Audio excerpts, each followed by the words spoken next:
Bismillahirrahmanirrahim.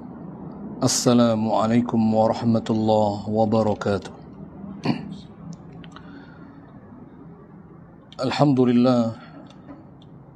Alhamdulillahi rabbil alamin. Wassalatu wassalamu ala ashrafil anbiya'i wal mursalin wa ala alihi wa sahbihi ajma'in. Wa ashhadu an la ilaha illallah wahdahu la syarika lah.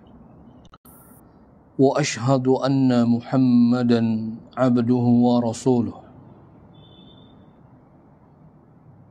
Sallallahu alaihi wa ala alihi wa sahbihi wa sallama tasliman katsira. Ya ayyuhalladzina amanu taqullaha haqqa tuqatih wa la tamutunna illa wa antum muslimun. Amma ba'du fa inna asdaqal hadithi kitabullah wa khairal hadi hadi Muhammadin sallallahu alaihi wasallam wa syarral umuri muhdatsatuha wa kullu muhdatsatin bid'ah wa kullu bid'atin dhalalah wa kullu dhalalatin finnar. Atau kama qala Rasulullah sallallahu alaihi wasallam. Ma'asyiral muslimin, jamaah Masjid Baitur Rahim, a'azzani Allah wa iyyakum ajmain. Alhamdulillah, marilah kita banyak memuji Allah Subhanahu wa taala.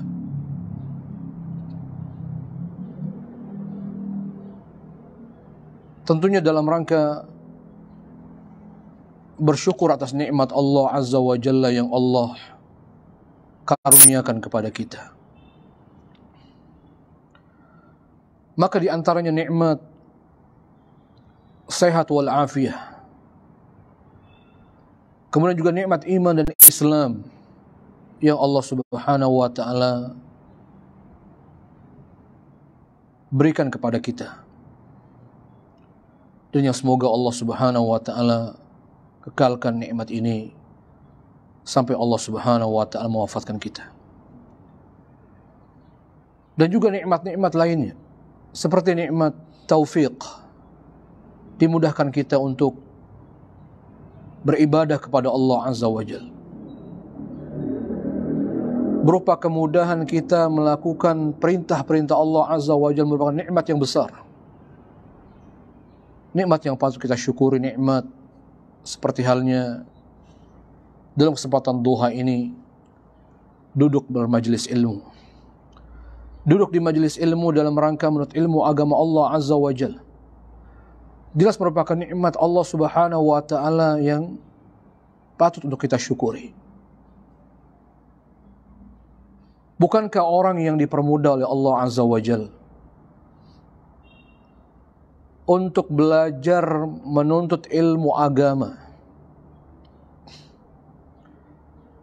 dan dimudahkan oleh Allah Subhanahu wa taala memahami agama Islam ini dan juga dimudahkan untuk mengamalkannya? Bukankah itu tanda kebaikan seorang hamba di sisi Allah Azza wa Jalla? Tanda seorang hamba itu dicintai oleh Allah Subhanahu wa taala. Sebagaimana Rasulullah sallallahu alaihi wasallam menyebutkan dalam hadis yang sahih, Rasulullah bersabda, "Man yuridillahu bihi khaira yufaqqihu fid din." Barang siapa yang Allah kehendaki kepadanya kebaikan, barang siapa yang Allah kehendaki kebaikan pada seorang hamba, maka apa alamatnya, tandanya, kata Rasulullah sallallahu alaihi wasallam? Ya, apa jamaah? Orang yang Allah inginkan kebaikan untuknya. Orang yang diinginkan oleh Allah Subhanahu wa taala untuk diberikan kebaikan yang banyak kepada hamba itu. Maka Nabi sallallahu alaihi wasallam memberikan tandanya. Maka di antara tanda orang yang diberikan kebaikan oleh Allah Azza wa Jalla dan juga bermakna dicintai oleh Allah Azza wa Jalla, itu adalah orang yang, kata Rasulullah, yufaqihu fid din, maka Allah akan memfaqihkannya dalam agama ini. Apa itu faqih? Memahamkan, memudahkannya untuk memahami agama ini, dimudahkan untuk mempelajari agama ini dan kemudian mengamalkannya. Jadi kalau ada orang yang dimudahkan oleh Allah untuk menuntut ilmu syar'i, ada orang yang Allah mudahkan untuk memahami agama ini dengan begitu mudahnya dan juga dimudahkan dalam mengamalkannya, maka ini tanda orang itu dicintai oleh Allah Azza wa Jalla. Merupakan tanda orang itulah orang yang diinginkan kebaikan oleh Allah Azza wa Jalla. Maka mudah-mudahan kita termasuk di antara orang-orang tersebut yang disebutkan Nabi SAW. Amin ya rabbal alamin. Jamaah yang dicintai Allah Azza wa Jalla, dalam kesempatan duha ini kita akan melanjutkan kajian tafsir kita, di mana kita masuk ke dalam surat Al-A'la, tafsir surat Al-A'la. Ikhwata fillah, rahimani wa rahimakumullah. Di mana surat Al-A'la ini adalah surat yang para ulama menjelaskan atau menyebutkan tidak ada sababun nuzul, ya. Tidak ada sababun nuzul surat Al-A'la ini. Maksud secara mujmal, secara keseluruhan.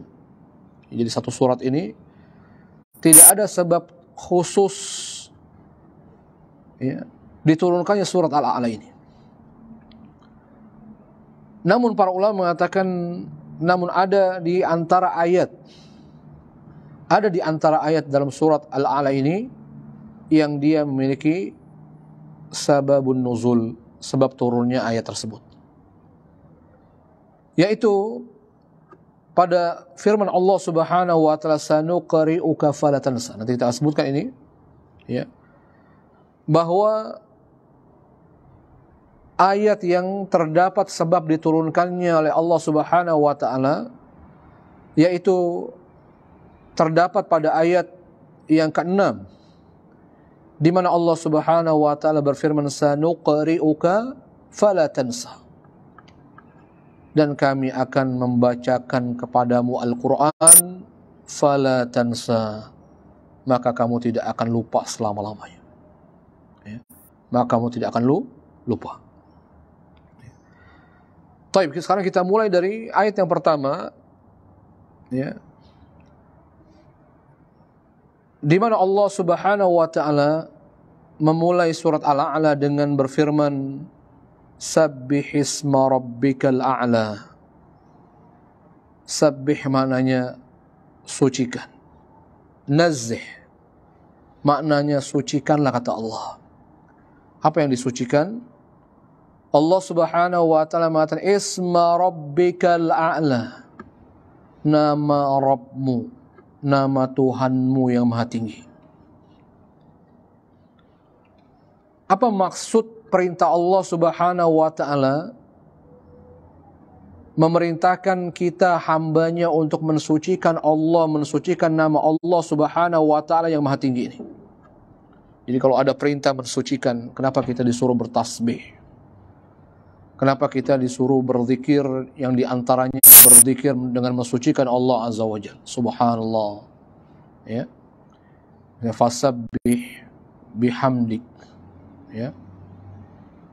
Apa itu maknanya? Kata para ulama, makna perintah Allah Subhanahu wa taala ketika Allah perintahkan kita untuk mensucikannya atau mensucikan nama Allah Subhanahu wa taala, itu maknanya mensucikan Allah anisyirki wan naqais, tanzihan yaliku bi'azamatihi subhanahu.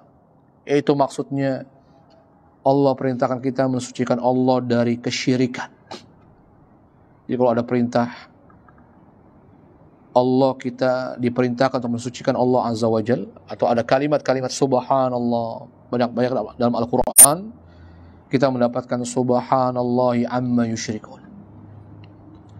Maka perintah mensucikan Allah Subhanahu wa taala yang pertama adalah mensucikan Allah dari berbagai bentuk kesyirikan yang kita lakukan kepada Allah Subhanahu wa taala, ya. Berarti juga dalam hal ini Allah perintah kita untuk mentauhidkan Allah Azza wa Jalla. Ya, perintah mensucikan Allah, perintah ya untuk kita menjauhkan segala bentuk kesyirikan yang kita lakukan terhadap Allah Azza wa Jalla. Itu yang disucikan dari Allah Subhanahu wa taala. Bahwasanya Allah Maha Suci dari apa yang dilakukan oleh hamba-hambanya yang berbuat syirik kepada Allah Azza wa Jalla. Ya. Kemudian yang kedua adalah wan naqais. Naqais adalah kekurangan, aib, celah. Ya. Jadi kalau ada perintah mensucikan Allah, berarti maksudnya kita diperintahkan untuk mensucikan Allah dari kesyirikan. Bahwasanya Allah Maha Esa dalam perbuatannya. Bahwasanya Allah Subhanahu wa taala Maha Esa dalam ibadah. Ya. Bahwasanya wajib bagi seorang hamba untuk beribadahnya kepada Allah Azza wa Jalla. Kemudian juga mensucikan Allah dari an-naqais, dari kekurangan, dari aib, dari celah. Ya, bahwasanya Allah Subhanahu wa taala zat yang maha sempurna, yang tidak ada satu kekurangan yang ada pada Allah Azza wa Jalla. Tidak ada aib, tidak ada celah. Ya. Sebagaimana itu ada pada makhluknya. Ya. Ada gak makhluk yang diciptakan Allah tanpa aib? Tidak ada. Ya. Setiap makhluk itu dengan segala kesempurnaan yang Allah menciptakannya pasti ada aibnya, pasti ada celahnya. Ya. Dan itu harus disucikan dari Allah Subhanahu wa taala. Bahwasanya Allah zat yang maha sempurna yang tidak ada celah bagi Allah Azza wa Jalla. Yaitu dengan mensucikannya yaliqu bi azamatihi subhanah. Ya, mensucikan dengan apa yang layak dengan keagungan Allah Subhanahu wa taala. Ya, ini perintah yang disebutkan pada ayat yang pertama. Ya. Kemudian Allah Subhanahu wa taala menyebutkan sifatnya kembali. Ya. Kalau di ayat yang pertama Allah menyebutkan sifatnya al-a'la, yang maha tinggi. Ya. Maka kemudian Allah Subhanahu wa taala menyebutkan sifatnya alladzi khalaqa fasawwa. Ya, siapa Allah Azza wa Jalla ini? Kenapa dia harus disucikan? Ya, dari kesyirikan, dari ibadah yang ditujukan kepada selainnya, dari aib dan kekurangan atas dirinya. Ya. Karena Allah Subhanahu wa taala, ya, kenapa Allah pantas untuk kita sucikan? Karena Dia Allah Subhanahu wa taala alladzi khalaq. Dialah Allah Subhanahu wa taala yang telah menciptakan. Menciptakan apa jamaah? Khalaqal makhluqat. Para ulama mengatakan, ya, menciptakan apa Allah Azza wa Jalla ini? Yaitu khalaqal makhluqat. Yang menciptakan seluruh makhluk. Ya, ada satu makhluk yang ada di bumi dan di langit yang itu bukan ciptaan Allah Azza wa Jalla? Tidak. Ya, makanya Allah sampai menantang orang-orang yang menjadikan Tuhan sembahan selain Allah Azza wa Jalla yang mereka sembah. Fa'aruni madza khalaqa min duni. Tunjukkan kepada aku, kata Allah. Perlihatkan kepada aku, kata Allah Subhanahu wa taala, ya, apa yang telah diciptakan oleh Tuhan-Tuhan selainku, kata Allah Azza wa Jalla. Ya, kalau mereka Tuhan, mana penciptaannya? Ya, sampai Allah tantang, ya. Sampai Allah menantang orang-orang yang menyembah Tuhan-Tuhan selain Allah agar Tuhan-Tuhan mereka ini yang mereka sembah selain Allah Subhanahu wa taala untuk menunjukkan mana ciptaannya. Ini menunjukkan, ya, bahwa Tuhan itu adalah zat yang mencipta. Maka bukan Tuhan kalau dia tidak bisa mencipta dan tidak punya ciptaan. Dan semua makhluk adalah ciptaan Allah Azza wa Jalla. Sehingga Allah mengatakan alladzi khalaqal makhluqat. Dialah Allah Subhanahu wa taala yang menciptakan semua makhluk. Tidak ada satupun yang terkecuali. Ya. Kemudian juga Allah kembali menjelaskan fasawwa. Dialah Allah yang menciptakan makhluknya kemudian fasawwa. fa'atqana khalqaha wa ahsanah. Apa makna fasawwa? Ya, jadi Allah bukan hanya menciptakan makhluk, tapi kemudian Allah Subhanahu wa ta'ala fasawwa. Allah kemudian memperbagus, menyempurnakan makhluk yang diciptakannya. Jadi Allah ketika mencipta itu bukan mencipta asal-asalan, ya. Bukan sekedar kemudian menciptakan jadi begitu saja, tapi Allah, ya, kemudian setelah mencipta, Allah Subhanahu wa ta'ala membuat ciptaannya begitu bagusnya, memperbagus ciptaannya. Ya, sebagaimana kita melihat ciptaan-ciptaan Allah Azza wa Jalla begitu sempurnanya, begitu indahnya. Ya, manusia, ya, dengan ciptaannya Allah perbagus dengan ciptaannya. Begitupun binatang, tumbuh-tumbuhan, gunung, batu-batu dan seterusnya, pohon-pohon. Semuanya betul-betul Allah Subhanahu wa ta'ala menciptakan dan Allah memperbagus ciptaannya. Ya, ciptaan ini antum diciptakan betul-betul sebagus-bagus ciptaan ini, ya. Kita katakan tadi, ya, hidung kenapa satu tidak dua? Gimana bayangkan, kita nggak bisa bayangkan kalau hidung orang itu dua, ya. Ada dua hidung di wajahnya. Kira-kira bagus apa enggak? Ya. Yang mungkin akhir rahmat, ya, pinter Photoshop, antum coba, ya, pasang wajah manusia itu hidungnya dua atau matanya tiga, cakep gak, ya? Jadi nggak ganteng, jadi nggak cantik. Perempuan matanya tiga mau nggak? Ya? Tidak cantik ini. Misalnya telinga yang Allah ciptakan, kenapa di samping kiri, samping kanan? Bagaimana kalau telinga itu diciptakan oleh Allah, satu di depan, satu di belakang? Gimana tuh, ya? Jadi nggak karu-karuan, ya, berantakan itu, ya. Maka ini betul-betul menunjukkan semua ciptaan Allah, Allah menciptakannya, kemudian Allah memperbagusnya, Allah menyempurnakannya. Kemudian juga Allah Subhanahu wa ta'ala pada ayat yang ketiga menyebutkan, menjelaskan sifatnya, menjelaskan perbuatan dan sifatnya, wallazi qaddara fahada. Dan dialah Allah yang qaddara, yang menentukan semua takdir makhluknya, yang telah menentukan kadar. Takdir juga maknanya kadar, ketentuan, kadar, ya, masing-masing dari semua makhluknya, ya.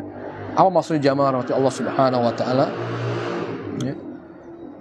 Yang pertama, Allah mengatakan, Allah dipahami dari ayat ini, makna qaddara adalah qaddara jami'al maqdurat, mentakdirkan semua takdir makhluknya. Ya. Misalnya seperti apa, kapan dia dihidupkan oleh Allah Azza wa Jalla, kapan kemudian selesai masa hidupnya, seperti rizkinya, kemudian semua perbuatannya, semua yang terjadi padanya, ya, jodohnya, kalau manusia punya jodoh, ya, kapan dia kemudian memiliki keturunan, kapan dia bahagia, kapan dia sengsara, maka semuanya telah ditulis dan ditentukan oleh Allah Azza wa Jalla. Juga termasuk makna qaddar, Allah menentukan kadar. Ya, ada laki-laki, ada wanita, ada yang manusia, ada binatang, ada tumbuh-tumbuhan, ya. Maka Allah telah menentukan kadarnya. Allah telah tentukan kadar masing-masing makhluknya. Kemudian juga Allah mengatakan fahada. Lalu kemudian Allah Subhanahu wa ta'ala fahada kulla khalqin ila ma yunasibuh. Allah kemudian tunjukkan kepada semua makhluk, Allah bimbing, Allah berikan semua makhluk, setiap makhluk ila ma yunasibuh, kepada apa yang cocok, yang pantas untuknya. Tadi, ya, manusia Allah ciptakan apa yang pantas baginya. Manusia seperti ini ciptaannya. Ya. Manusia tidak disamakan oleh Allah ketika Allah menciptakan binatang misalnya. Maka masing-masing makhluk itu Allah ciptakan, Allah bimbing kepada penciptaannya ini, kepada apa yang sesuai baginya. Bahkan sampai habitatnya. Allah sesuaikan manusia hidupnya di darat misalnya, di daratan. Ya, ada makhluk Allah Subhanahu wa ta'ala yang Allah ciptakan yang sesuai dengan penciptaannya, habitatnya itu di air misalnya. Ada yang di udara, terbang di udara. Ya. Kemudian ada yang Allah ciptakan pohon-pohonan, ada yang di perkebunan, di pegunungan, dan seterusnya. Semuanya itu Allah betul-betul menciptakannya apa yang sesuai dengan makhluk itu. Ya. Semuanya sudah ditakar oleh Allah. Semua telah tentukan kadarnya, hidupnya di sini, ini yang layak baginya, ini yang pantas untuknya. Ya, jadi semuanya sudah diatur sama Allah Subhanahu wa taala. Ya, binatang ini tinggalnya di sini misalnya, yang lain nggak bisa hidup di sini. Itu semuanya telah diatur oleh Allah Azza wa Jalla.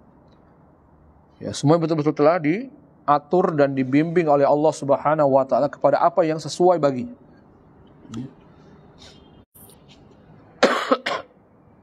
Ya. Termasuk juga ciptaan Allah Subhanahu wa taala, ciptaan-ciptaan yang ada pada makhluknya.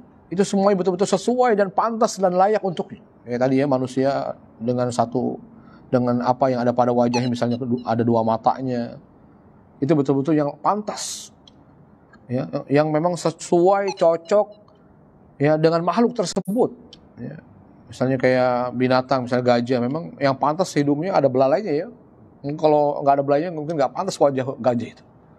Semua betul-betul telah disesuaikan oleh Allah Azza wa Jalla. Begitu juga habitatnya, tempat tinggalnya dan seterusnya, makanannya. Ya, bahkan sampai makanannya disesuaikan oleh Allah Azza wa Jalla. Ini makhluk ini makanannya ini. Ya, nggak bisa dia makan yang lain. Ya. Kemudian Allah Subhanahu wa taala juga mengatakan walladzi akhrajal mar'a. Dialah Allah Subhanahu wa taala akhraja. Makna akhraja adalah anbat. Dialah Allah Subhanahu wa taala yang menumbuhkan al-mar'a. Ya. Padang rumput yang luas. Al-mar'a, ya, padang rumput yang hijau. Allah Subhanahu wa taala, ya, walladzi anbatal kala al-akhdar. Dialah Allah Subhanahu wa taala akhrajal mar'a, maknanya anbatal kala al-akhdar, yang menumbuhkan padang rumput yang hijau. Siapa itu yang membuat padang rumput yang hijau, tempat kemudian manusia mengembalakan binatang-binatang untuk makan pada rumput-rumput tersebut? Maka itulah Allah Subhanahu wa taala menciptakannya. Ya. Ya. Allah Subhanahu wa taala ingin menunjukkan bahwasannya semua adalah ciptaannya. Ya, maka termasuk, ya, padang rumput yang hijau, yang menghijau. Maka itu ciptaan Allah Azza wa Jalla. Kemudian Allah mengatakan faja'alahu gusaan ahwa. Maka dialah pula Allah Subhanahu wa taala setelah itu yang menjadikan padang rumput yang awalnya menghijau itu menjadi hashiman jafan. Ya, gusaan. Apa itu gusa? Gusa maknanya hashiman jafan. Ya. Yang kemudian berubah menjadi kering. Ya. Ini dari seger hijau, lalu kemudian kita melihat proses ada sebagian pohon itu yang kemudian mengering, ya, yang tadinya hijau kemudian menghitam, ahwa, ya, kemudian dia ahwa maknanya mutaghayyir, makna ahwa adalah mutaghayyir ila sawat ba'da ikhdirarih, ya, ba'da ikhdirarih, yaitu berubahnya pohon-pohon atau rumput-rumputan yang tadinya berwarna hijau kemudian dia menjadi kering berwarna hitam yang sebelumnya berwarna hijau. Siapa itu yang menciptakan? Allah Azza wa Jalla. Allah mampu. Ya, yang juga termasuk dalam hal ini, ya, yang tadinya hidup kemudian dia mati. Ya, pohon yang tadi hijau seger kemudian dia mengering, layu, mengering, mati, jadi hitam. Maka begitulah Allah mampu menciptakan, menghidupkan dan mematikan kembali makhluknya. Kemudian Allah Subhanahu wa taala pada ayat yang ke-6 ini, ya, inilah yang terdapat asbabun nuzul yang disebutkan oleh para ulama. Di mana Allah Subhanahu wa taala mengatakan sanuqri'uka fala tansa. Allah mengatakan dan kami akan membacakan kepadamu wahai Muhammad. Apa yang dibacakan maksudnya? Al-Quran. Maka yang dimaksud Allah Subhanahu wa taala mengatakan dan kami akan membacakan kepada engkau wahai Rasul. Itu maksudnya ada Al-Quran. Ya. Allah akan membacakan Al-Quran melalui malaikat Jibril alaihissalam. Ya. Membacakan, menyampaikan wahyu Al-Quran kepada engkau, wahai Rasulullah. Ya, fala tansa. Lalu engkau tidak melupakannya. Engkau tidak lupa dengannya. Jadi ini merupakan apa? Merupakan jaminan ya bahwa Nabi SAW ya, ketika wahyu atau Al-Quran dibacakan oleh Jibril alaihissalam, ya, maka saat dibacakan, maka sejak saat itu Nabi SAW tidak pernah melupakan Al-Quran, tidak pernah lupa dengan Al-Quran. Ya, jadi kalau kita kan, ya, jangankan baru dengar sekali ya, yang kita ulang-ulang saja masih lupa. Ya. Ada orang berkali-kali menghafal sebuah surat dari Al-Quran misalnya. Padahal sudah berkali-kali berulang-ulang dia menghafal, mengulang-ulang membacanya, tapi masih aja lupa, ya kan? Tapi ini Nabi SAW dijamin oleh Allah Azza wa Jal bahwa Al-Quran yang dibacakan kepada beliau maka selama-lamanya beliau tidak akan pernah lupa. Masya Allah. Ya, ini merupakan kemudahan Allah Subhanahu wa Ta'ala, merupakan kabar gembira kepada Rasulullah SAW. Di mana sebab turunnya? Ya. Kenapa Allah Subhanahu wa Ta'ala menurunkan ayat ini? Sampai Allah Subhanahu wa Ta'ala memberikan jaminan bahwa yang dibacakan, diperdengarkan kepada Rasulullah dari Al-Quran itu Nabi selama-lamanya tidak akan pernah lupa dengannya. Ya, selalu melekat ya pada diri Nabi SAW. Maka sebab turunnya sebagaimana disebutkan oleh Abdullah bin Abbas radhiyallahu anhuma. Ya. Di mana Rasulullah sallallahu alaihi wasallam kana hina yuha ilaih ya'taridu alamat shadida min jara' al-wahy wa minha annahu kana yuzammil bisabab thiqal al-wahy. Jadi Nabi sallallahu alaihi wasallam ketika diturunkannya wahyu, kata Abdullah bin Abbas, maka terdapat pertentangan, pergejolakan yang begitu dahsyatnya ya, dari turunnya wahyu, dari apa yang disampaikan oleh malaikat Jibril, wahyu atau Al-Quran yang dibacakan kepada Rasulullah SAW. Jadi Nabi ketika turunnya wahyu, maka Nabi merasa begitu berat, ya, begitu beratnya dengan wahyu yang diturunkan, disampaikan Jibril alaihissalam. Ya. Maka Nabi SAW, ya, wa ma in yantahi Jibril alaihissalam min ilqa'il wahyi. Maka sebelum sampai Nabi SAW ketika dibacakan wahyu, diturunkan wahyu kepada beliau ini, ya, kana yuzammil, bahkan Nabi sampai berselimut, ya, merasa saking apa, saking beratnya wahyu itu dibacakan, diturunkan kepada beliau ini. Ya. Bahkan Nabi SAW kemudian sebelum malaikat Jibril selesai menyampaikan wahyu, sebelum Al-Quran itu sempurna dibacakan oleh malaikat Jibril alaihissalam, diajarkan kepada Rasulullah SAW, maka Nabi SAW hatta yu'ida min warai Rasulullah SAW makhafatan an yansa syai'an mimma qad uhiyalah. Ya, maka saking takutnya Rasulullah SAW, ya, takut kalau wahyu yang telah disampaikan kepada beliau ini oleh malaikat Jibril alaihissalam, takut beliau ini lupa, ya, maka Rasulullah SAW sebelum malaikat Jibril menyelesaikan bacaan, Nabi sudah mengulang-ulang. Jadi kayak orang grogi ya Nabi ya. Wah, ini berat banget nih wahyu. Ya, karena ini adalah amanah risalah yang beliau ditugaskan, diperintah untuk menyampaikannya kepada umatnya. Ini sesuatu yang berat, ya. Gimana antum dititipkan amanah untuk disampaikan, dan amanahnya berat, ya, harus dihafal, ya, harus dipahami. Maka Rasulullah SAW merasa berat. Ya. Maka ketika Nabi SAW mengulang-ulang bacaan, ya, yang diajarkan, yang disampaikan malaikat Jibril alaihissalam, ya, sebelum malaikat Jibril selesai, ya, menyelesaikan bacaan atau menyampaikan wahyu tersebut, ya, ternyata Nabi melakukannya karena takut Nabi lupa, ya, dari wahyu yang disampaikan oleh malaikat Jibril alaihissalam. Maka sehingga malaikat Jibril saat itu bertanya kepada Rasul, fasa'alahu Jibril alaihissalam an sababi qiyamihi hadza, an sababi qiyamihi bihadza. Maka malaikat Jibril tanya, kok Nabi kenapa ngulang-ngulang, ya kan? Dilihat Nabi kok malaikat Jibril belum selesai menyampaikan wahyu, membacakan Al-Qur'an, ya, kok Nabi udah mengulang-ulang. Ternyata apa? Nabi takut kalau yang disampaikan itu akan lupa darinya. Fa'ajabahu Rasulullah sallallahu alaihi wasallam.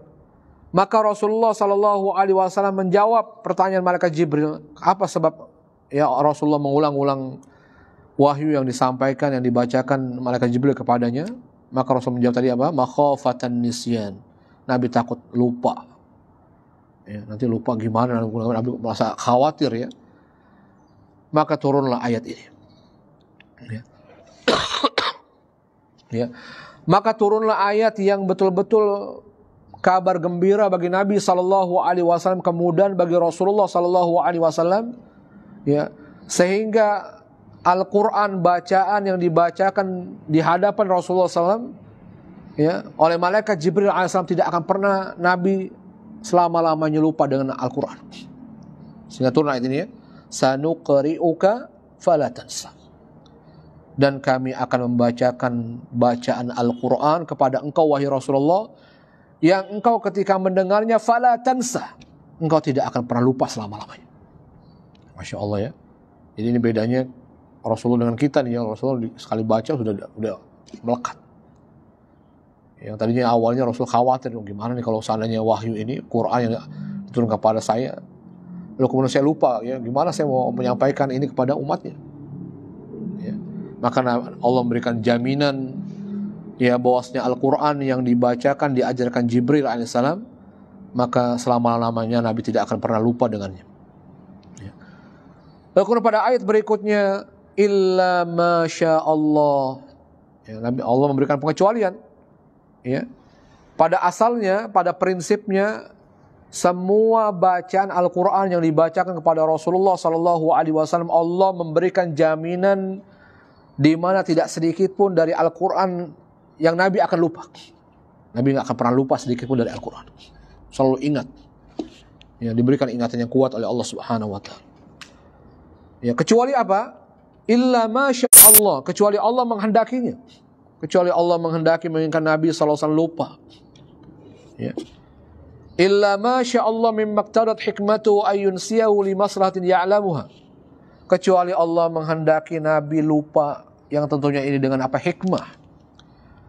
Ya, karena hikmah yang menuntut, ya, untuk Nabi lupa dengan bacaan yang dibacakan kepada beliau li maslahatin ya'lamuha, karena ada kemaslahatan yang Allah mengetahui. Ya. Jadi, kalau ada ayat-ayat yang dibaca kepada Nabi dan Nabi lupa, yang pada asalnya Nabi nggak akan pernah lupa, karena Allah tahu mana yang maslahat buat Rasulullah SAW. Ya, berarti lupanya Nabi ini, Nabi dilupakan, ya, dibuat lupa oleh Allah Subhanahu Wa Taala. Yang sebelumnya Nabi dijamin bahwa semua bacaan Al-Quran, wahyu yang disampaikan Rasul, maka Rasulullah akan mengingatnya, tidak akan pernah lupa dengannya. Kecuali apa yang Allah kehendaki. Kenapa? Ya, berarti ada berapa ayat yang Nabi SAW kemudian lupa dengan kehendak Allah Azza wa Jal, yang itu tentunya dengan hikmah dan maslahat yang Allah lebih mengetahui. Kenapa Nabi harus dijadikan lupa dengan ayat-ayat tertentu? Ya. Maka ini yang disebutkan oleh para mufassir. Ya. Lalu kemudian Allah mengatakan innahu ya'lamul jahra wa ma yakhfa. Lalu Allah Subhanahu wa Ta'ala kembali menjelaskan dirinya. Innahu, sungguhnya dia Allah Subhanahu wa Ta'ala, ya'lamul jahra wa ma yakhfa. Ya'lamul jahra minal qaul wal amal wa ma yakhfa minhuma. Ya, apa maksudnya Allah mengetahui yang terang, yang jelas, yang nampak, wa ma yakhfa, dan apa yang tersembunyi. Apa maksudnya? Itu maksudnya Allah Subhanahu wa Ta'ala ya'lamul jahra minal qaul wal amal. Allah mengetahui, ya, yang nampak dari ucapan dan perbuatan semua makhluk dan apa yang disembunyikannya.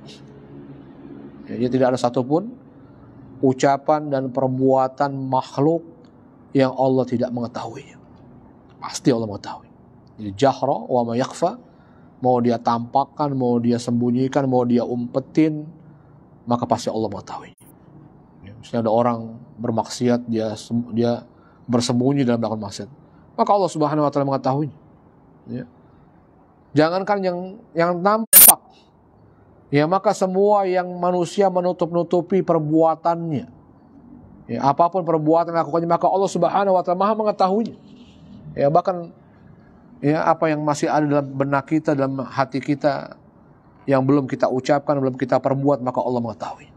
Ya, ini makna dari ya'lamul jahra wa ma yakhfa. Inilah sifatnya Allah Subhanahu wa taala. Zat yang alim, yang Maha mengetahui bukan hanya yang nampak, Pak, tapi juga yang tidak tampak. Tidak seperti kita, ya, kita hanya mengetahui hal-hal yang kita lihat, yang zahir. Ya, kita pun tidak boleh juga diperintahkan untuk menghukumi apa yang tidak nampak bagi kita. Nahnu nahkum bidzawahir wallahu yatawalla bis-sarair. Ya Allah, kaidahnya adalah, kata para ulama, nahnu nahkum bidzawahir. Kita hanya boleh menghukumi siapapun secara zahir, ya. Wallahu yatawalla bis-sarair.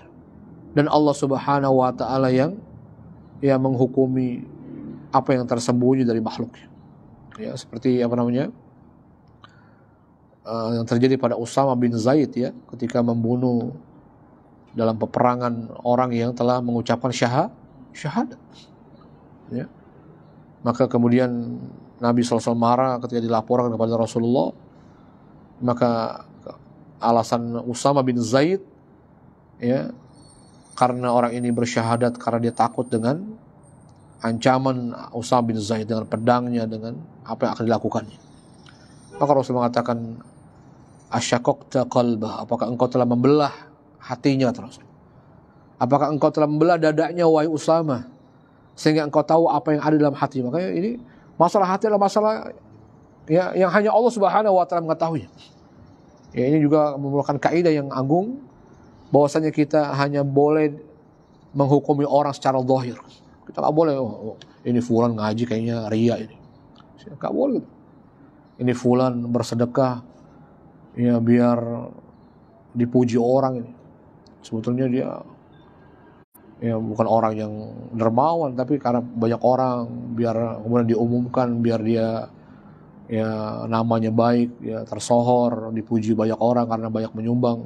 Kita nggak boleh menghukumi orang itu. Ya, tidak boleh kita menghukumi orang setiap hatinya. Apa yang kita tidak tampak itu hanya Allah Azza wa Jalla. Ya. Kemudian Allah Subhanahu wa taala mengatakan, wa nuyassiruka lil yusra, pada ayat yang ke-8. Dan juga kabar gembira dan nikmat yang Allah berikan kepada Nabi kita Muhammad sallallahu alaihi wasallam. Maka Allah Subhanahu wa taala kemudian juga memberikan jaminan kepada Rasulullah, nuyassiruka lil yusra, dan kami akan menunjukkan kepada kamu jalan kemudahan. Ya. Kami akan memberikan taufik, wa nuyassiruka, dan kami akan memberikan taufik kepada engkau, wahai Rasulullah, ya, untuk atau menuju jalan kemudahan, untuk mendapatkan segala kemudahan, fi jami' umurik, dalam semua urusanmu, bahkan kata Allah Azza wa Jalla. Apa yang Allah mudahkan kepada Rasulullah? Ya.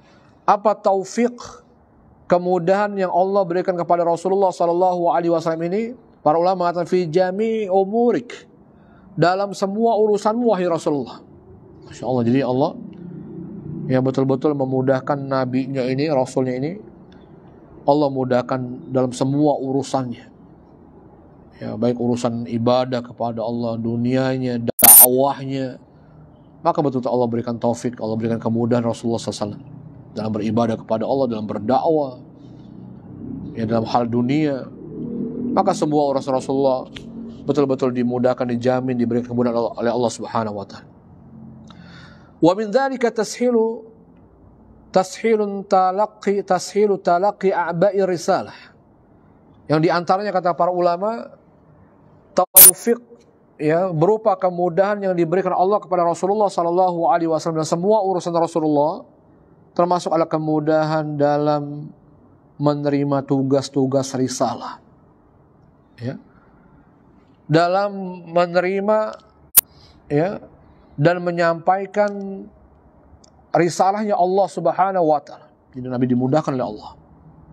Nabi dimudahkan untuk berdakwah, dimudahkan untuk menyampaikan risalahnya Allah Subhanahu wa taala. Ya. Dan juga wa ja'ala dinaka yusran la usra fih. Dan Allah juga jadikan agama itu mudah. Tidak ada kesulitan padanya, mudah dipahami, mudah dipelajari, mudah diamalkan. Maka di antara kemudahan yang Allah berikan kepada Rasulullah sallallahu alaihi wasallam, Allah jadikan agama Islam yang dibawa, disampaikan, diajarkan Nabi SAW kepada manusia ini betul-betul agama yang mudah, ya, agama yang mudah dipelajari, agama yang mudah untuk diamalkan. Mudah gak? Ya, mudah, gak ada yang memberatkan, ya. Semuanya dimudahkan sama Allah. Kalau seandainya ada orang merasa berat, pasti ada rukhsahnya. Pasti Allah berikan kemudahan dengan Allah berikan rukhsah. Rukhsah apa? Dispensasi. Misalnya ada orang puasa merasa berat ketika dia bersafar, maka Allah berikan kemudahan yang lainnya. Apa itu? Allah kasih rukhsah untuk dia boleh membatalkan puasa, ya kan? Nggak ada yang sulit berarti. Kalau ada orang sholat yang asalnya dia diperintahkan untuk berdiri ketika dia mengerjakan sholat, tapi ketika dia tidak mampu berdiri, maka Allah mudahkan dengan apa? Dengan dia duduk ketika sholatnya. Masya Allah, ini kemudahan, ini menunjukkan kemudahan Islam. Ya, ini betul-betul kemudahan agama yang Allah berikan kepada Rasulullah Sallallahu Alaihi Wasallam. Kita lihat, apa ada syariat yang memberatkan? Nggak ada. Ya, syariat apa yang memberatkan? Tidak ada. Ya. Haji, ya, Allah mudahkan dengan siapa yang mampu, ya kan? Kalau haji itu mutlak diwajibkan oleh Allah Subhanahu Wa Taala tanpa syarat, kita berdosa, ya. Kita berdosa ini. Ya, misalnya apalagi setiap berhaji setiap tahun misalnya, berat sekali ya kita, ya. Tidak semua kita diberikan kemampuan oleh Allah Azza wa Jalla, sehingga Allah memberikan syarat kemudahan menggunakan ibadah haji yang tidak, tentunya yang tidak semua kaum muslimin berada di dekat Mekah dan Madinah.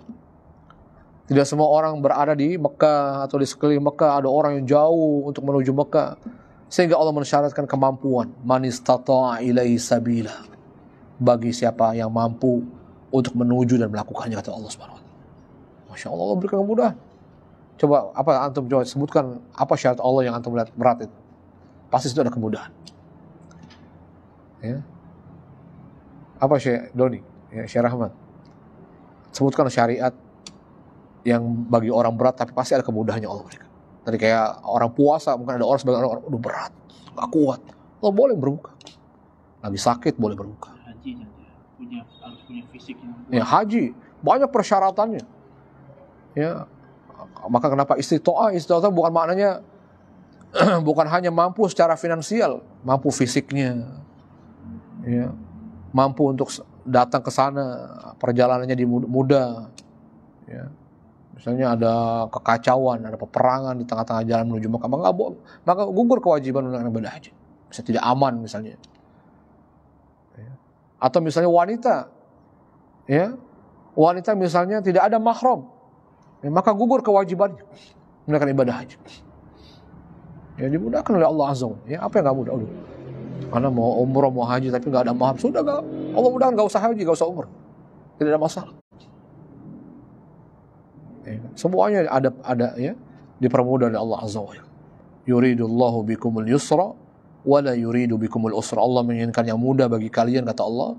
Wala yuridu bikumul usra. Allah tidak pernah menginginkan kesulitan buat kalian. Masya Allah, ini Allah yang mengatakan.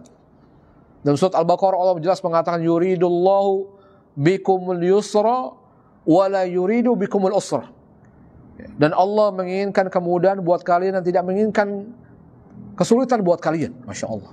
Ini tetap bertanamkan, ya, nggak ada Allah itu ingin menyulitkan kita. Kalau manusia, kalau bisa untuk disulitin, kenapa disulitin gitu ya? Kalau nggak bisa dibuat susah, kenapa nggak dibuat susah gitu kan? Kalau bisa dibuat susah ya dibuat susah gitu kan. Masya Allah ini manusia ini ya. Tapi Allah enggak. Allah kalau bisa mudah kenapa enggak dimudahkan? Dimudahkan sama Allah Azza wa Jalla. Ini para ulama mengatakan bukan hanya Rasulullah yang diberikan kemudahan, tapi semua umat Nabi SAW diberikan kemudahan oleh Allah Azza wa Jalla. Bahkan termasuk dalam mengamalkan dan menjalankan agama Allah Subhanahu wa Ta'ala. Kemudian pada ayat berikutnya Allah mengatakan ada pada ayat yang ke-9 Allah mengatakan fadzakir inna fa'atiz dzikra. Maka berilah peringatan kata Allah Azza wa Jalla. Wahai Rasul, ya. Fa'idh qaumaka ayyuhar rasul hasba ma yassarnahu laka bima yuha ilaik. Wahdihim ila ma fihi khairun. Ya ma fihi khairuhum wa khussa bitadhkir man yurja minhu tadhakkur. Wa la tut'ib nafsaka fi tadhkir ma la yurithu tadhkir illa utuwan wa nufura. Maka Allah Subhanahu wa Ta'ala menyuruh Nabi ya dengan Allah sebelumnya mengabarkan ya kabar gembira kepada Rasulullah sallallahu alaihi wasallam bahwasanya Allah menjamin kemudahan bagi Rasulullah termasuk juga dalam menyampaikan risalah, dakwah, mengajarkan agama kepada manusia. Ya maka Nabi kemudian dimotivasi oleh Allah Azza wa Jalla, fadzakir, kalau begitu ingatkan ya. Kalau aku telah memudahkan bagimu semua urusanmu ya Rasulullah, kan gitu ya maksudnya. Kalau aku telah memudahkan, memberikan taufik kepada engkau seperti tadi ya wahyunya tidak akan dibacakan, nggak pernah lupa Rasulullah. Hujahnya sudah jelas. Kan repot juga kalau kita berdakwah, apa ya ayatnya saya lupa nih.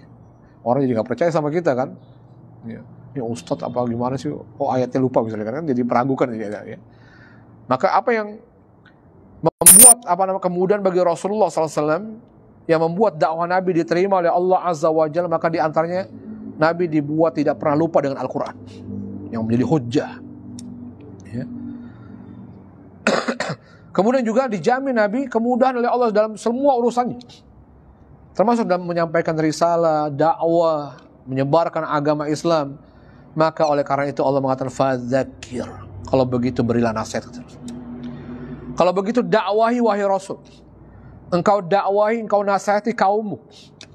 Ya. Hasbama yassarnahu laka bima yuha ilaik. Ya, sebagaimana kami sesuai sekadar apa yang kami telah memudahkan kepada engkau ya Rasulullah, ya dengan wahyu yang diturunkan kepada engkau wahai Rasulullah. Ya, jadi Nabi diperintahkan oleh Allah Subhanahu wa Ta'ala untuk berdakwah, menasihati kaumnya itu ya dengan kemudahan yang Allah berikan. Yaitu apa? Ya dengan wahyu yang Allah turun kepada Rasulullah SAW. Masya Allah, tadi Nabi sudah dimudahkan oleh Allah untuk menghafalnya, tidak akan pernah lupa. Ya, maka Nabi diperintahkan oleh Allah untuk berdakwah, mendakwai kaumnya itu dengan kemudahan yang Allah berikan kepadanya berupa wahyu yang Allah turunkan kepada beliau. Ya, maka Nabi diperintahkan untuk ya mengingatkan, menasihati kaumnya. Ini menunjukkan juga berdakwah itu dengan ilmu tentunya. Ya, maka Nabi diperintahkan oleh Allah setelah Nabi berilmu, ya telah hafal Al-Quran, ya maka Nabi SAW diberikan kemudahan oleh Allah Azza wa Jal. Maka setiap kita dan juga tentunya Rasulullah SAW diperintahkan Allah untuk berdakwah, menasihati kaumnya dengan kemudahan yang Allah berikan. Wahdihim ila ma fi khairuhum, dan bimbinglah mereka kata Allah Azza wa Jalla. Ya maksudnya fadzakir ini, dan bimbinglah, serulah, ajaklah manusia itu kepada apa yang menjadi kebaikan untuk mereka. Ya, kalau itu ada kebaikan, ya Nabi disuruh membimbing manusia ke sesuatu yang memberikan manfaat kepada mereka. Ya. Kalau makna dari semua ini fa khussa bitadzkir man yurja minhu tadhakkur.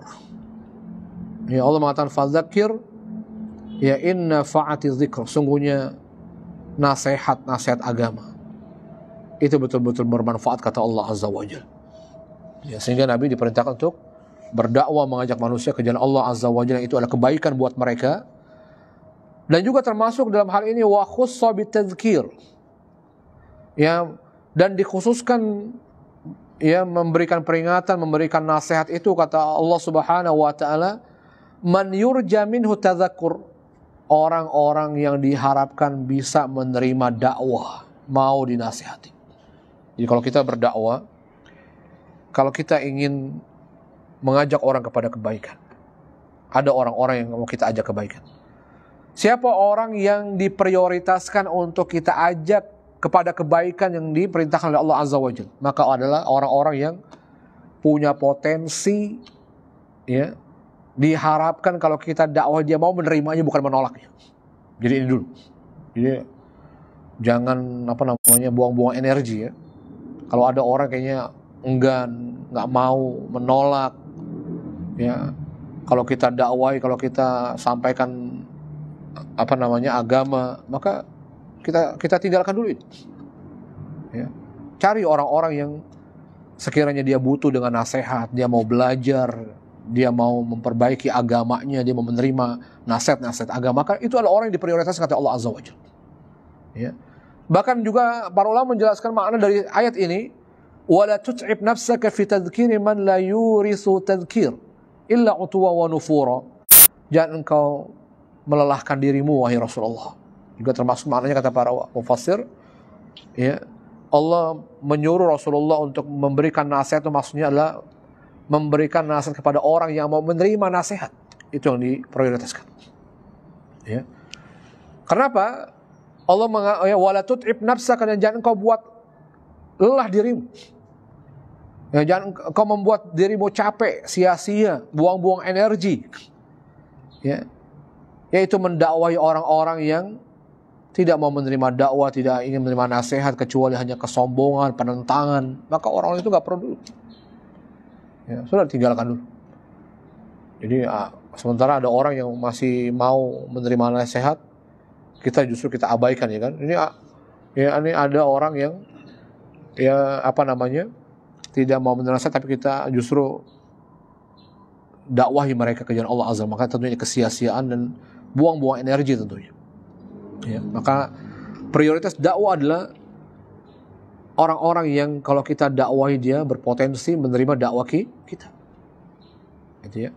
Maka seperti pada surat yang lainnya, seperti surat Abasa wa Tawalla, mungkin ya, kita akan sampai pada surat ini yang dimana Nabi SAW ketika datang seorang sahabat yang buta, ya, Abdullah ibnu Maktum radhiyallahu anhu, ya, yang meminta untuk dibimbing agamanya, ya, minta diajarkan agama kepadanya. Maka saat itu Rasulullah SAW justru mengabaikan. Ya, abasa wa tawalla. Apa itu maksud abasa wa tawalla? Abasa maknanya Nabi bermuka masam ketika datang Abdullah bin Maktum meminta untuk untuk dibimbing, untuk diajarkan agama kepadanya. Wa tawalla, Nabi justru berpaling. Nabi memalingkan diri daripada Abdullah bin Maktum. Ya, kenapa itu? Karena saat itu Nabi sedang menghadapi seorang pembesar Quraisy.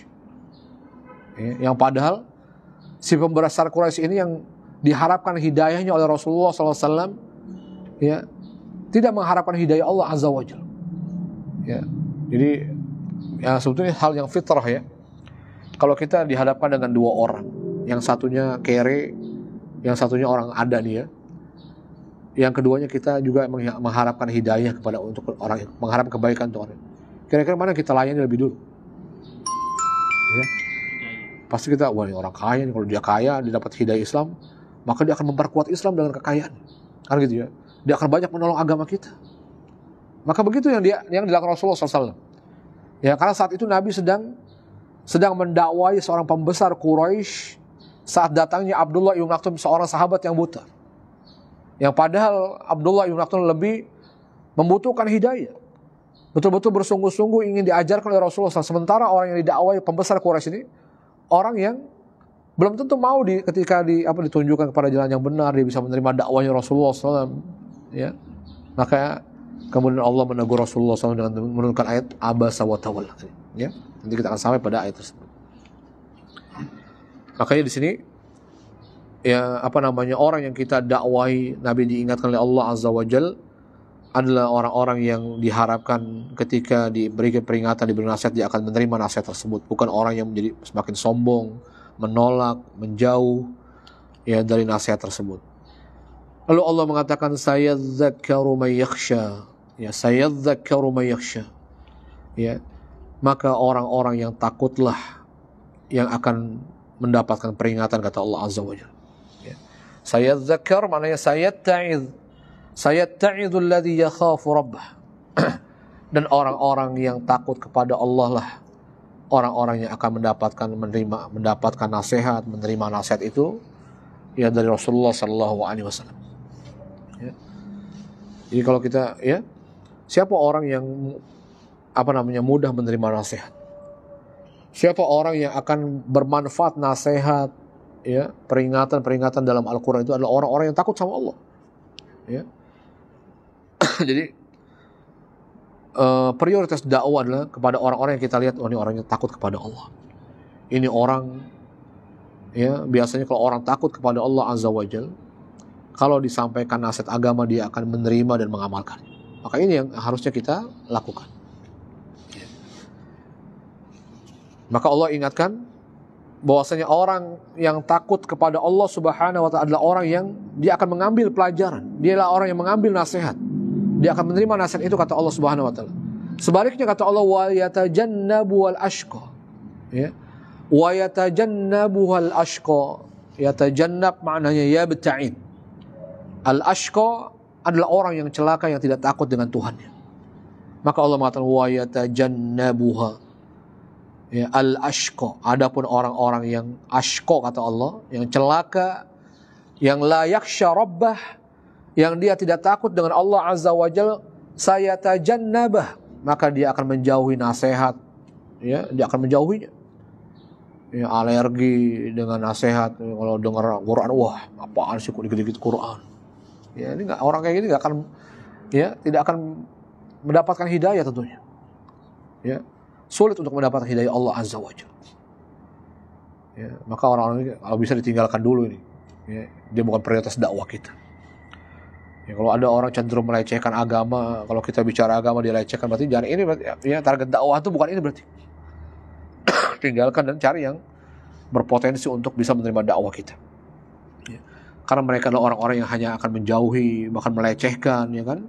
Yang ada kita dilecehkan, Qur'annya nanti dilecehkan masalahnya. Ya, masalah agamanya dikit-dikit Quran, dikit-dikit bid'ah misalnya gitu ya. Maka orang-orang yang celaka, yang tidak takut kepada Tuhannya, kepada Allah Azza wa Jalla, adalah orang-orang yang akan menjauhi nasihat, menjauhi peringatan, nasihat agama. Alladzi yaslan narul kubra, yaitu orang yang bagaimana, kata Allah Azza wa Jalla, yang bagaimana orang yang celaka ini, Allah mengatakan alladzi yaslan narul kubra alladzi sayadkhulu nar jahannam al-uzma yuqasi harraha. Ya, orang-orang yang nanti dia akan masuk ke dalam neraka yang besar, ya, dalam neraka jahanam yang begitu dahsyatnya, ya, yuqasi harraha, yang dia akan merasakan betapa panasnya neraka jahanam.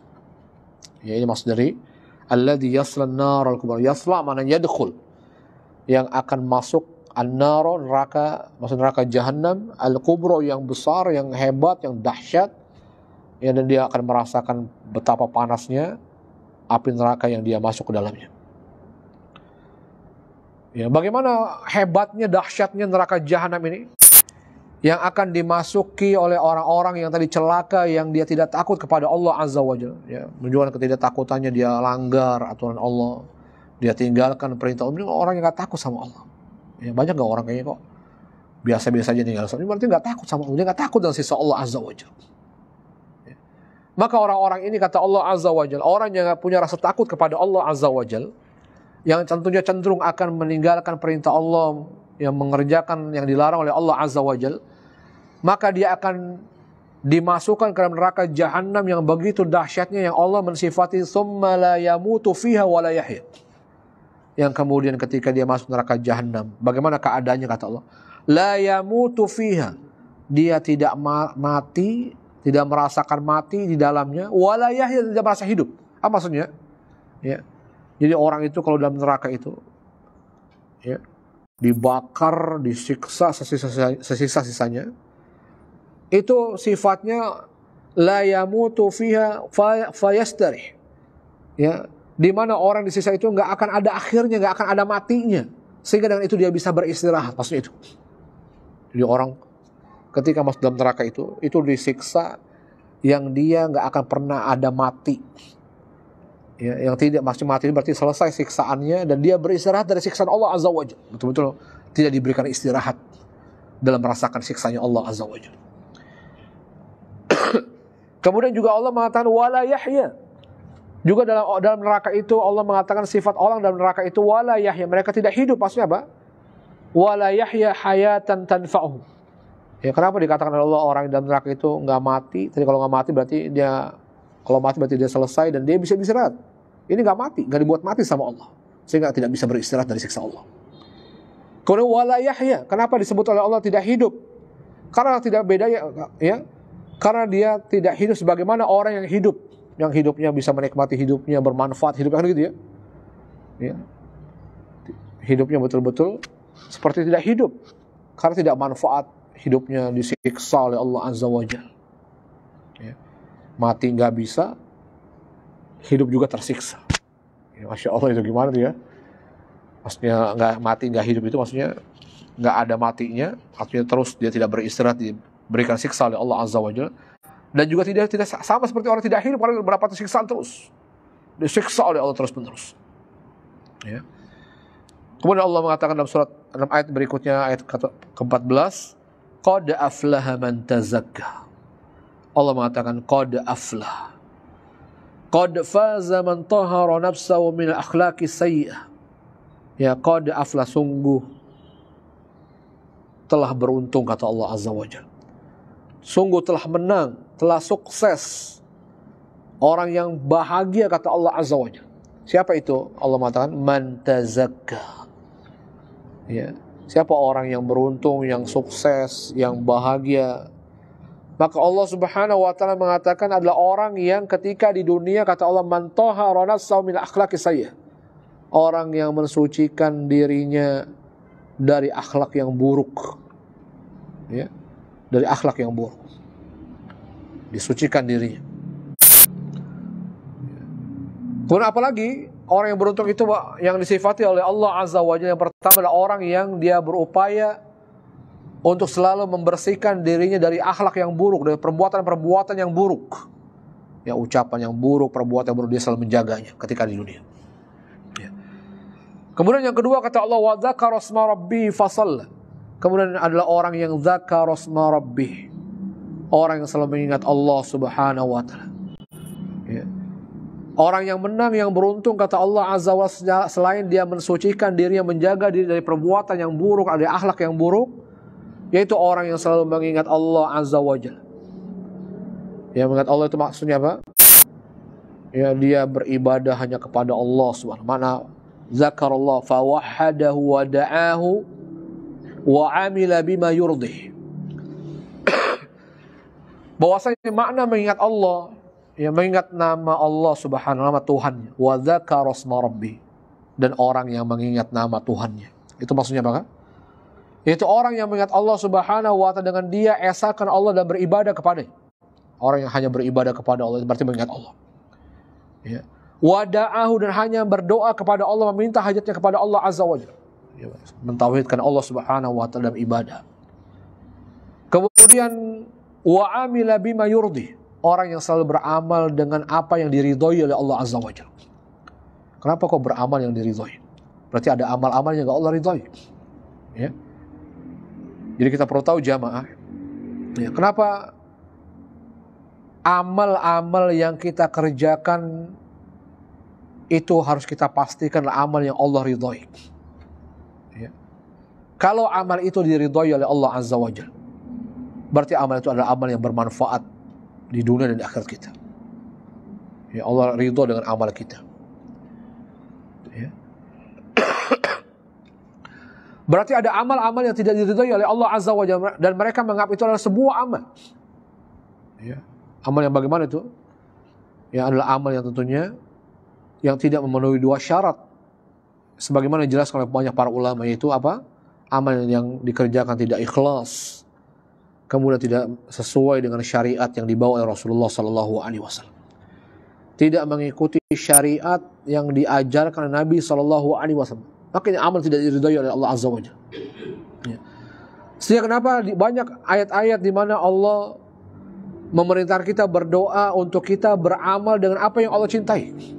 Ya, seperti doanya orang-orang di usia 40 tahun ya, ketika masuk 40 tahun atau lebih, maka di antara doa yang diajarkan Allah Subhanahu wa taala, Rabbi auzi'ni an ashkura ni'mataka allati an'amta 'alayya wa 'ala walidayya wa an a'mala salihan tardah wa aslih li fi dhurriyyati inni tubtu ilaika wa inni minal muslimin.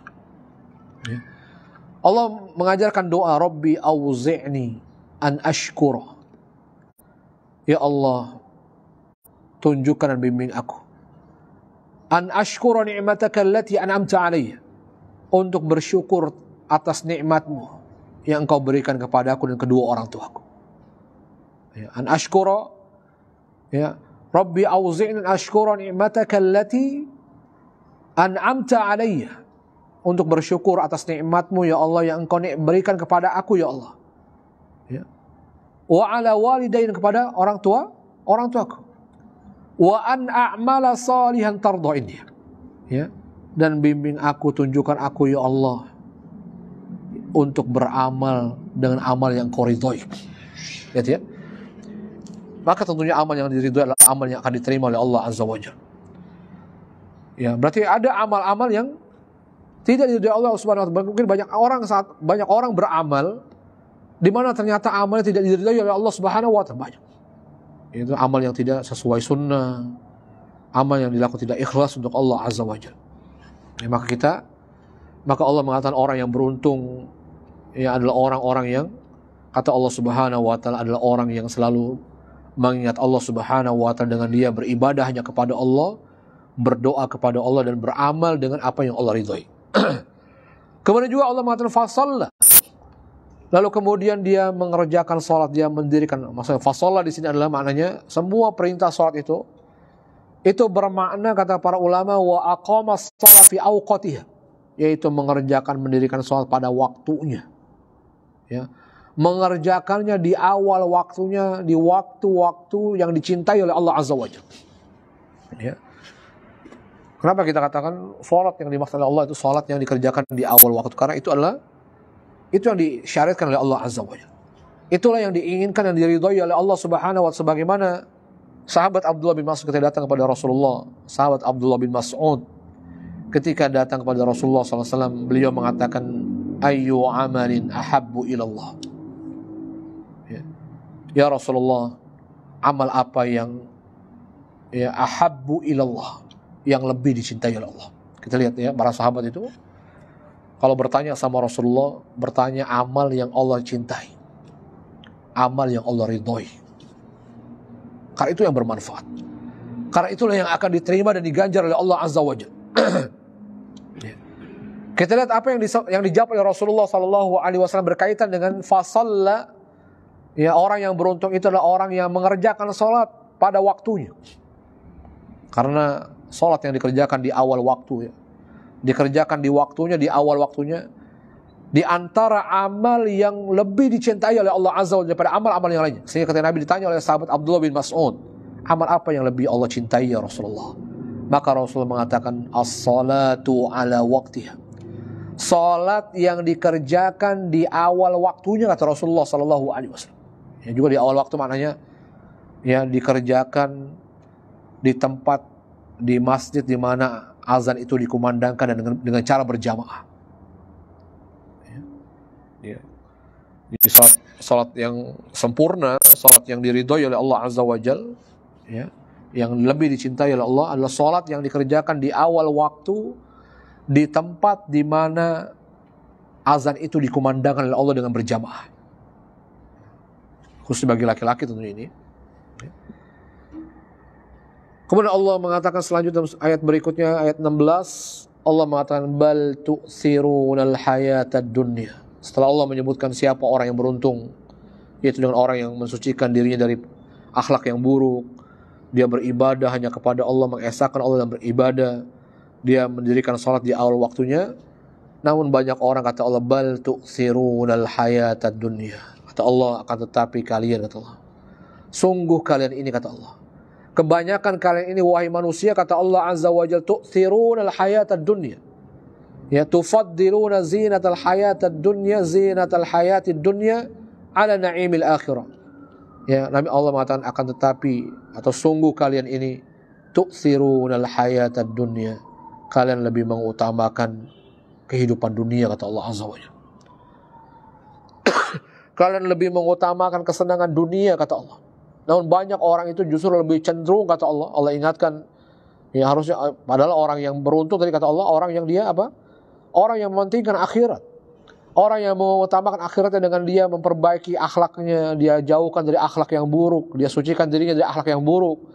Dia beribadah hanya kepada Allah, dia beramal soleh yang dicintai oleh Allah, dia dirikan sholat di awal waktunya. Namun sayang, kata Allah, sungguhnya kebanyakan kalian justru lebih cenderung ya mengutamakan kesenangan dunia, kata Allah Azza wa Jalla. Lalu Allah ingatkan kembali, wal akhiratu khairu wa abqa. Ya, wal akhir, sedangkan akhirat, kata Allah Azza wa Jalla. Ya, sedangkan kenikmatan akhirat.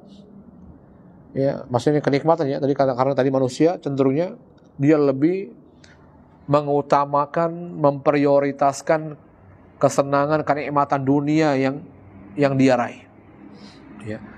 Namun Allah mengingatkan wal akhiratu khairun. Namun kenikmatan akhirat, kata Allah Azza wa Jalla.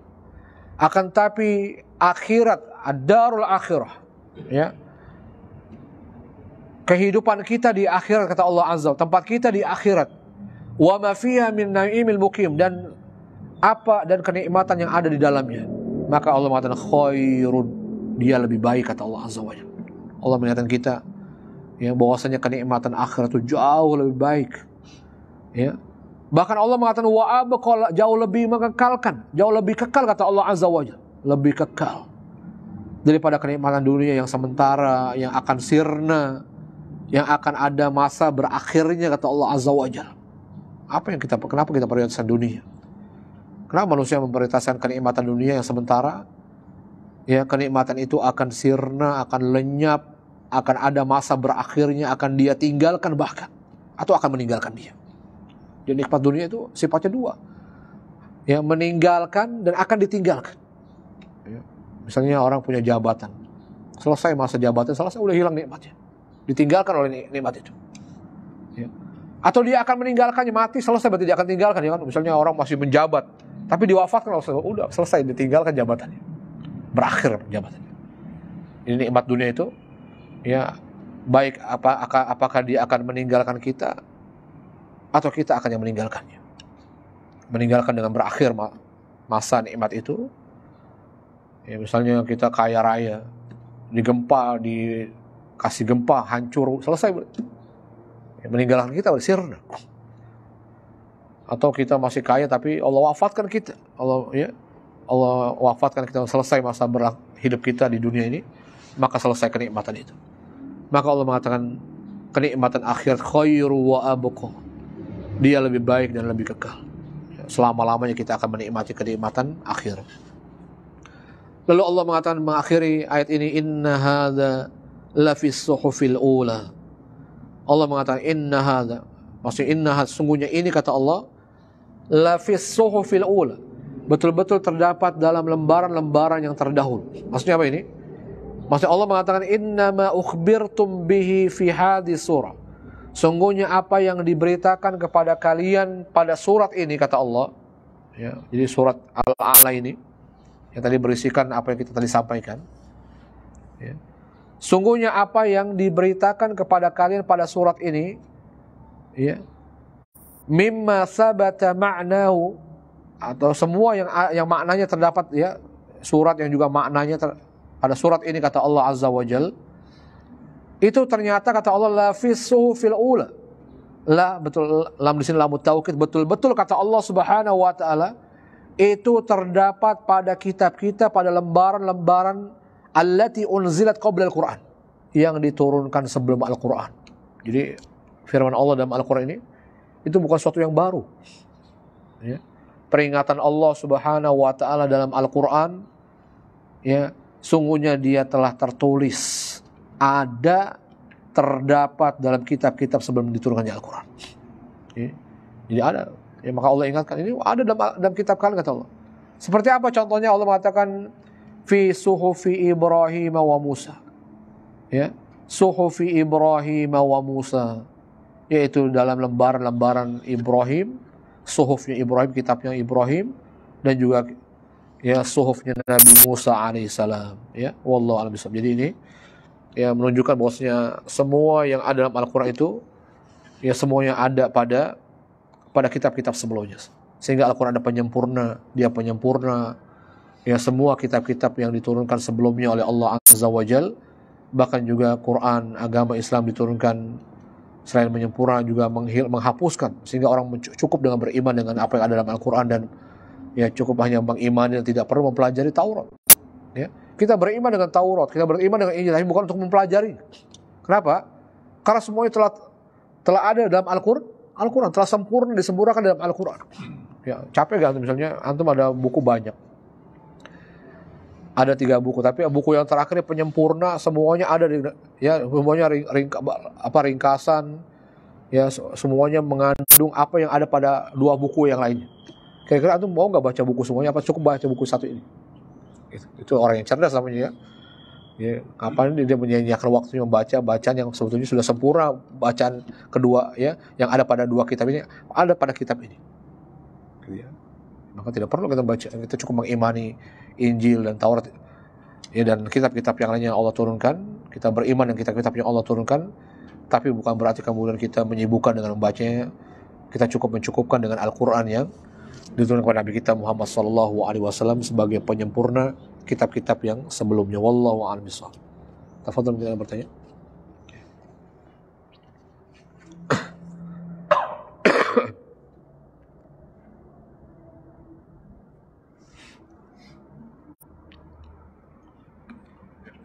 Ya. Tadi mengenai apa namanya prioritas dalam berdakwah. Utamakan yang memiliki kecenderungan terhadap agama atau sahih. Kan orang-orang yang kira-kira sulit ditinggalkan dahulu. Apakah itu artinya tidak perlu didakwahi, Ustaz? Apalagi misalnya orang-orang yang seperti itu misalnya cukup dekat dengan kita, teman dekat atau keluarga dekat gitu. Masya Allah. Ya, ini adalah berbicara skala prioritas dalam dakwah. Ya, misalnya kita ada beberapa orang yang menjadi target dakwah kita. Ya. Mana yang lebih kita prioritaskan? Siapa di antara orang-orang ini yang merupakan target dakwah kita, merupakan orang-orang yang kita akan dakwahi? Siapa orang yang kita lebih dahulukan untuk kita dakwahi? Ya, maka sebagaimana tadi kita menjelaskan dalam surat Al-A'la ini, ya sebagaimana Allah perintah pada Nabi kita sallallahu alaihi wasallam, yaitu orang-orang yang lebih besar potensinya untuk menerima dakwah kita. Itulah kita prioritaskan. Ya, sama seperti ya, maka Nabi mengatakan kalau Nabi dihadapkan dengan 2 pilihan, maka Nabi akan memilih ya yang lebih mudah di antara kedua pilihan itu. Itu Rasulullah, sifatnya Rasulullah.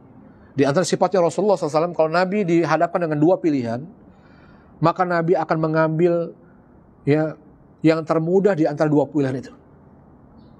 Kalau Nabi aja begitu ya gimana ya? Nabi bukan so hebat ya, bukan wah ini challenge nih sama anak yang susah aja lah. Itu tidak ini. Itu hal yang sangat fitrah, mendasar, orang itu akan cenderung memilih sesuatu yang mudah ya kan. Jadi aneh kalau ada orang dikasih pilihan yang susah, orang susah, ini challenge buat anak nih. Wah, ini salah nih orang. Ya, kayak kita menghadapi ujian ya kan. Menantang musuh Apa? Ya, menantang musuh, tidak boleh menantang musuh. Ya. Kayak ujian, mana kita mau menyelesaikan ujian? Kita mulai dari yang mana? Mulai dari yang mudah ya kan. Kalau susah, habis waktu, akan banyak hal yang sebetulnya bisa kita kerjakan, kita tidak terselesaikan. Ya, maka begitu berdakwah. Ini ada orang, wah kayaknya kalau kita prioritaskan, ini akan lebih mudah menerima hidayah ini. Dia dulu berarti kita ya. Yang sama kita sudah buang energi, sudah kecapean dulu, capek ya dengan mendakwai orang-orang yang sebetulnya tidak suka dengan dakwah kita, cenderung akan menolak bahkan menentang dakwah kita. sudah habis energi itu, akhirnya kita tidak bersemangat ya kan, kehilangan semangat untuk mendakwai orang-orang yang harusnya kalau kita prioritaskan di awal, ya dia akan memberikan kabar gembira buat kita, menjadi penyemangat. Wah, alhamdulillah orang itu mendapat hidayah Allah Azza wa Jalla. Sehingga untuk menghadapi yang susah ini kita punya tambahan energi ya kan, kita akan lebih bersemangat. Beda dan kalau kita sudah mulai dari orang yang menentang, menolak, aduh repot ya berdakwah ya, capek lah nggak usah dakwah. Padahal ada orang yang sebetulnya kalau kita dakwahi dia akan mudah didakwahi, tapi karena kita mulai dari yang susah, dari orang yang kecil potensi untuk mendapatkan hidayah, akhirnya kita membuat kita putus asa, membuat kita sudah kecapean. Aduh kayaknya udahlah yang dakwah orang lain aja, Anda nggak usah berdakwah. Makanya mulai dari itu, Rasul mulai dari yang terdekat ya, Abu Bakar, yang mulai dari teman dekat Rasulullah SAW, dari keluarga yang terdekat, ya, karena potensinya ya biasanya keluarga itu akan lebih mudah untuk didakwah daripada orang lain kan, gitu ya. Ya. Mulai dari orang-orang yang terdekat kita, dari keluarga kita, dari teman-teman dekat kita, itu kita mulai. Dan bukan berarti orang-orang yang lain yang tadi kecil potensinya untuk mendapatkan hidayah, menerima nasihat itu tidak kita dakwai, bukan. Tapi kita mulai dari memprioritaskan yang mudah untuk kita dakwai. Jadi bukan meninggalkan, tidak. Ya. Ya, misalnya ini kayaknya anak mulai dari sini aja lah. Ini kayaknya orang tua anak dulu nih. Ini anak-anak anak dulu. Ini teman-teman dekat anak dulu. Itu ya, daripada orang yang kita nggak kenal siapa dia ya kan. Kita nggak pernah berinteraksi. Mereka juga tidak tahu dengan kebaikan-kebaikan yang kita kerjakan. Karena kalau teman dekat, oh iya, Fulan ini orang baik nih orangnya. Dia teman dekat anak nih. Nggak mungkin dia bohongin anak. Nggak mungkin dia ajak anak ke jalan yang sesat. Kan gitu ya. Ya seperti Abu Bakar, kenapa begitu mudah menerima dakwahnya Rasulullah sampai dijuluki As-Siddiq. Semua yang diberitakan Nabi yang kayaknya orang nggak mungkin menerima, beliau langsung menerimanya. Ya. Karena tahu Rasulullah siapa Rasulullah. Karena Abu Bakar orang yang tahu dengan akhlaknya Rasulullah, dengan tabiatnya Rasulullah, dengan mulianya akhlaknya, maka semuanya diterima oleh Abu Bakar. Ya, sampai berita Isra Mi'raj ya kan, yang kayaknya nggak rasional ya kan. Ya, itu kalau itu terjadi pada maka dia menerima, Masya Allah. Jadi mulai dari seperti itu. Jadi bukan berarti orang-orang yang tidak, yang susah untuk kita dakwai kemudian kita tidak mendakwahinya. Kita dakwahi tapi dia bukan menjadi prioritas. Ya. Jadi mendingan kita kerjakan yang mudah-mudah dulu gitu kan ya. Ya, wallahu a'lam bishawab.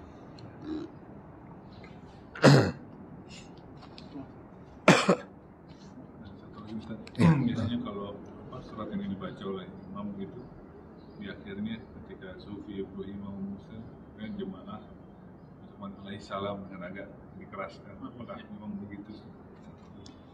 Setahu Anda tidak ada ya, tidak ada. Bahkan khawatirnya ini akan membatalkan sholat ya kan, karena mengucapkan ucapan yang di luar sholat. Ya, jadi sebaiknya tidak kita baca ya. Ya makanya ini butuh dalil ya kan. Jadi ketika imam membaca fi suhufi Ibrahim wa Musa, kemudian kita menjawab ya dengan alaihi salam ya, apa bacanya ya? Ya alaihi salam. Maka ini adalah sesuatu yang membutuhkan dalil. Mana dalilnya? Apakah ada para sahabat ketika Nabi membaca surat Al-A'la, kemudian di akhir surat ini para sahabat beramai-ramai atau sebagian mereka ketika mendengar disebut Nabi Musa dan Nabi Ibrahim, lalu mereka berselawat misalnya ya alaihi salam, misalnya enggak ada. Ya. Atau sampai ya juga menyebut nama Nabi Muhammad sallallahu alaihi wasallam dalam salat ini ya. Kita bicara dalam salat masalahnya. Ini sesuatu yang butuh dalil. Diminta dalilnya, mana dalilnya kan gitu ya. Kalau nggak ada berarti kita tinggalkan. Ya, karena setahu Anda tidak ada dalilnya, wallahu a'lam bishawab. Nah. Yang tidak ada kita cukupkan ya. Subhanakallahumma bihamdika asyhadu an la ilaha illa anta astaghfiruka wa atubu ilaik. Wassalamualaikum warahmatullahi wabarakatuh.